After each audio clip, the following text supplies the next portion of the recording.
البيت يحتاج إلى ثلاثة أشياء. يحتاج أن نقرأ صفحة من القرآن كل يوم. كل يوم، نقعد مع بعض. اسمعوا يا أمهات ويا آباء، اسمعوا والله اسمعوا. نجلس مع بعض، فكل واحد يقرأ صفحة من القرآن. صفحة القرآن تحتاج دقيقتين على الساعة دقيقتين. ونقرأ حديث من أحاديث رسول الله.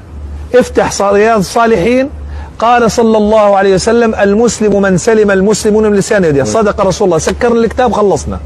صفحة قرآن وحديث، ويحتاج إما استغفار أو صلاة على رسول الله 100 مرة.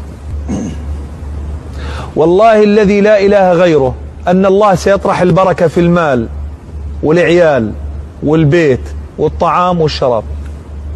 طبقوا يا أمة محمد. سيطرح الله البركة، سنجد البركة في المال والعيال والبيت والطعام والشراب. ما شاء الله.